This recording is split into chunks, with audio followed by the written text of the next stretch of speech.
Yon, welcome back sa inyo mga pare ko.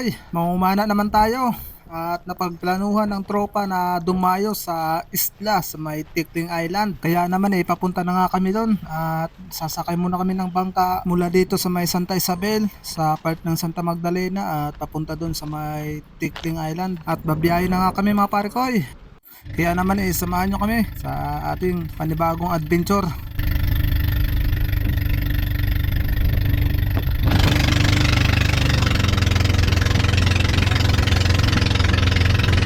At ang makakasama pala natin ngayon ay sila Kuya Jay tapos ang dalawang bangkero na matibayon. Mamumana din sana sila kaso nga lang pagod daw sila galing sa trabaho mga pare ko kaya sayang naman pahinga muna. Magbabantay muna sila dun sa tabi mga pare ko kaya naman bawi na lang sa susunod. At sila pala yung dalawang bangkero natin mga pare ko. Shoutout sa inyo mga pare ko.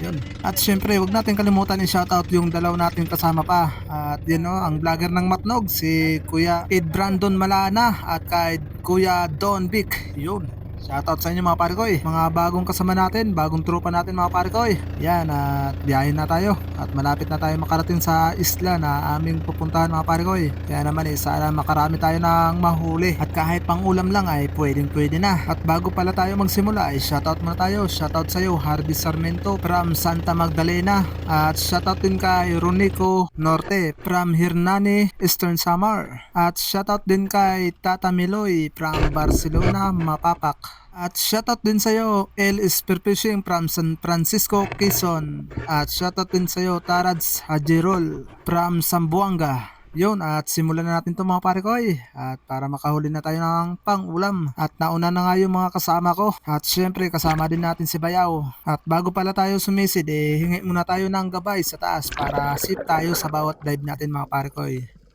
So yun, ito yung unang lubog ko mga pare ko Ang nakita natin na isang kauri ng parrot fish na pinagbabawal huliin kaya hindi natin kukunin mga pare ko At ito yung sumunod mga pare ko isang malaking pusit. Yan nasa pool natin mga pare ko Ayos at napakalaking pusit nito mga pare ko Kaya naman masarap ito sa calamares. Yan pusit bahura or pusit lumot.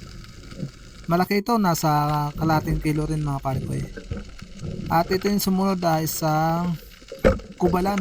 Kubalan pala ang tawag dito sa amin ito mga pare ko Yan nakadalawang kubalan tayo.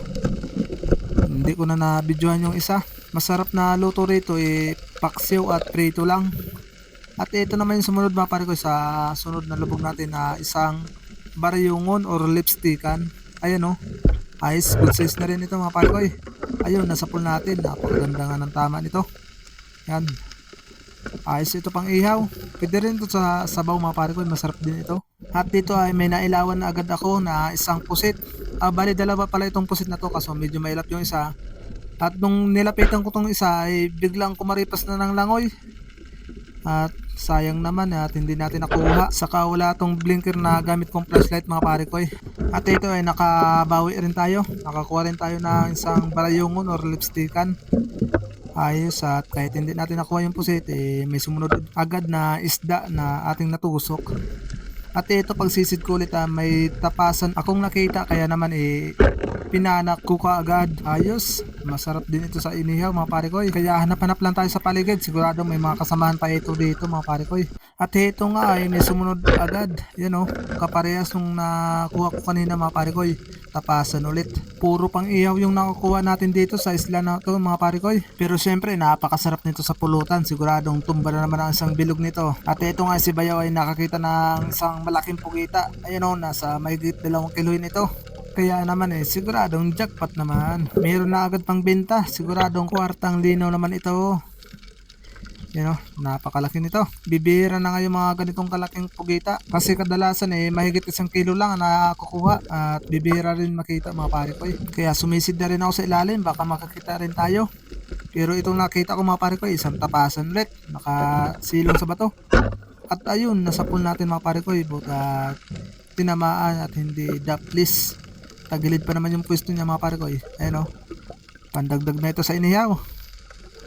At ito ay nagulat ako sa ilalim mga pare ko. Kala ko nagtitipon-tipon na bagulan. Ayun tatlong malalaking butete pala ito mga pare ko eh. Nakakalito talaga. Akala ko jackpot na. Pero na sana naging butete pa. At dito nga umahon na nga kami mga pare ko kasi lumalaki na yung mga alon. Delikado rin kung tumuloy pa kami lalo na't hindi namin kabisado at first time lang namin dito sa isla na to mga pare ko eh. At yung mga nahuli namin ayos na rin pang ulam. Libreng ulam na ito, sipag at tiyaga lang. Kaya naman sigurado makakain ka ng masarap na ulam. At ito nga umakyat na kami sa bangka at babiyahin na kami pa uwi mga pare ko eh.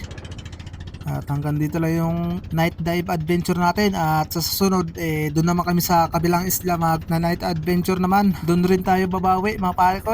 So yun, tara let's go mga pare ko.